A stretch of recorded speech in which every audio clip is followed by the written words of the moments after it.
YCP అధినేత జగన్ కీలక నిర్ణయం తీసుకున్నారు. వచ్చే ఏడాది పాదయాత్ర ప్రారంభిస్తారని జగన్ ప్రకటించారు. దాదాపు ఏడాదిన్నర పాటు ప్రజల్లోనే ఉంటారని జగన్ తెలిపారు. ఇకపై ప్రతివారం ఒక్కో నియోజకవర్గ కార్యకర్తలతోటి భేటీ అవుతానన్నారు. కూటమి ప్రభుత్వంపైన ప్రజల్లో తీవ్ర వ్యతిరేకత ఉందన్నారు. రెడ్ బుక్ రాజ్యాంగంతో ఏమైనా చేయొచ్చు అన్నట్టు వివరిస్తున్నారని ఆయన విమర్శించారు. చంద్రబాబు పాలనంతా అబద్ధాలు, మోసాలేనని ఆయన మండిపడ్డారు.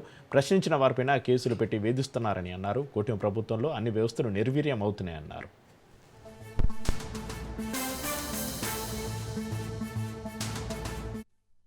కన్ను మూసుకుని కన్ను తెరిచేసరికి దాదాపుగా 2 సంవత్సరాలు కన్ను మూసుకుంటూ అయిపోయింది. మొత్తానికి 5 బడ్జెట్లు ప్రవేశపెట్టే అవకాశం రాష్ట్ర ప్రభుత్వానికి ఉంటుంది. అందులో 2 అయిపోయినాయి. మూడోది ఇప్పుడు ఫిబ్రవరి చివరిలోనో మార్చిలోనో 3వ బడ్జెట్ ప్రవేశపెడతారు. దాని తర్వాత ఇంకా మిగిలి ఉండేది 2. ఇక్కడ నుంచి ఒక 3 సంవత్సరాలు. ఆ 3 సంవత్సరాల్లో 1.5 సంవత్సరం పోతే దాని తర్వాత నా పాదయాత్ర కూడా స్టార్ట్ అయిపోతుంది.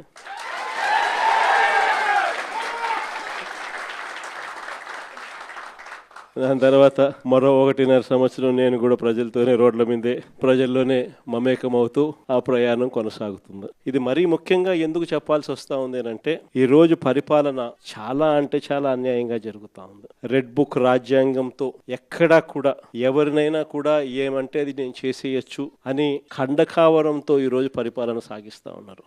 పాలనంతా కూడా అబద్ధాలు, మోసాలు. ఆ అబద్ధాలు ఆడుతున్నావయ్యా, మోసం ఎందుకు చేస్తున్నావయ్యా అని చెప్పి గట్టిగా నిలదీస్తే రివర్స్ ఉల్టా కేసులు పెడతా ఉన్నారు. పోలీసులను పంపిస్తూ ఉన్నారు. పోలీసు వ్యవస్థ ఎప్పుడు చూడని విధంగా దుర్వినియోగం అయిపోయిన పరిస్థితులు మొట్టమొదటిసారిగా చూస్తూ ఉన్నాం.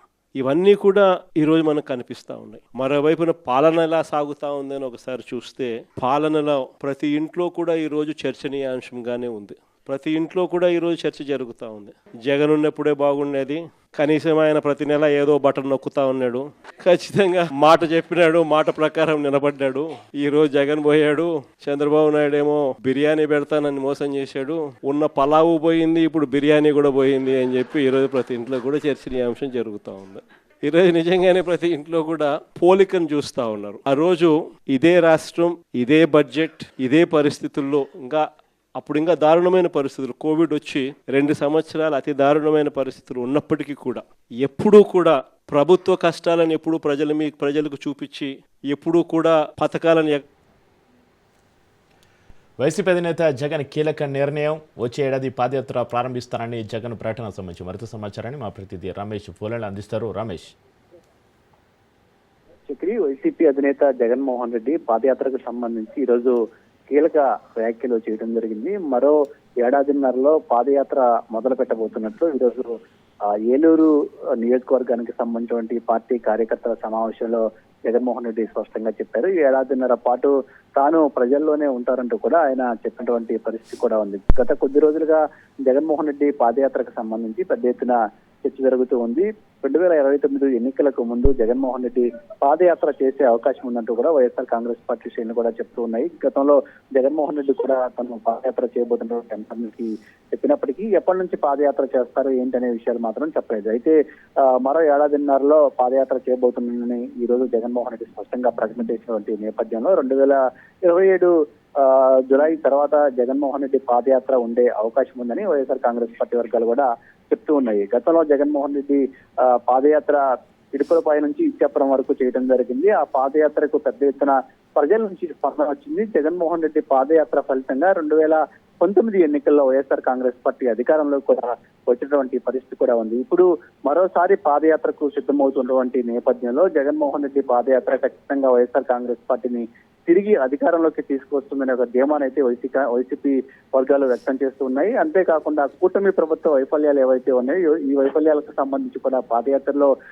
జగన్మోహన్ రెడ్డి పెద్ద ఎత్తున ప్రజల వద్దకు ఈ అంశాలను కూడా తీసుకెళ్లబోతూ ఉన్నారు. కాబట్టి ప్రజల్లో కూడా జగన్మోహన్ రెడ్డి పాదయాత్రకు అనూహ్యమైన స్పందన వచ్చే అవకాశం ఉందని కూడా వైసీపీ వర్గాలు అయితే చెప్తున్నటువంటి పరిస్థితి కూడా ఉంది. మొత్తంగా పాదయాత్రకు సంబంధించి జగన్మోహన్ రెడ్డి ఒక స్పష్టమైన ప్రకటన చేసినటువంటి నేపథ్యంలో ఈ ప్రకటన పట్ల వైసీపీ వర్గాలు కూడా హర్షం వ్యక్తం చేస్తూ ఉన్నాయి. చక్రి, అయితే రమేష్, 2015లో ప్రజా సంకల్ప యాత్ర చేసినప్పుడు జగన్ ఒక అవకాశం ఇవ్వండి అనే కొత్త నినాదంతో వెళ్ళిన పరిస్థితి. కానీ ఇప్పుడు మాజీ ముఖ్యమంత్రిగా వెళ్తున్నారు. ఈ రెండింటి మధ్య ప్రజల స్పందనలో ఎలాంటి మార్పు ఉండే అవకాశం ఉంది? అదేవిధంగా వైసీపీ కార్యకర్తలు ఎలాంటి జోష్ నింపే అవకాశం ఉంది?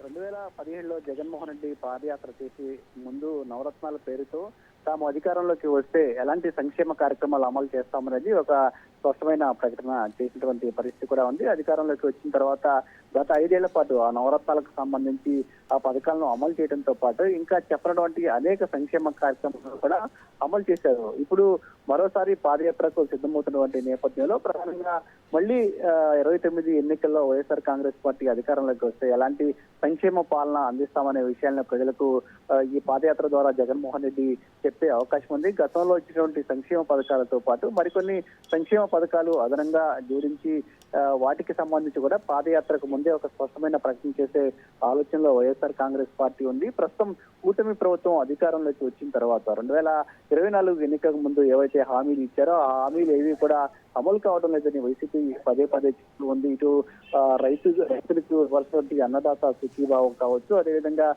విద్యార్థులకు ఇవ్వాల్సినటువంటి ఫీజు రియంబర్స్మెంట్ కావచ్చు, అలా అనేక పథకాలు ఇంకా అరాకొరగానే ఇస్తూ ఉన్నారు. ప్రజల్ని తీవ్రంగా మోసం చేస్తున్నటువంటి పరిస్థితిని వైఎస్ఆర్ కాంగ్రెస్ పార్టీ ఆరోపిస్తుంది. కానీ వైసీపీ 5 ఏళ్ల కాలంలో ఇచ్చినటువంటి అన్ని హామీలను సమర్థంగా అమలు చేశాము, మళ్ళీ అధికారంలో కూడా సంక్షేమ పథకాలు అమలు చేస్తామని ఒక హామీని అయితే ప్రజలకు ఇవ్వబోతా ఉన్నారు. Right, thank you Ramesh.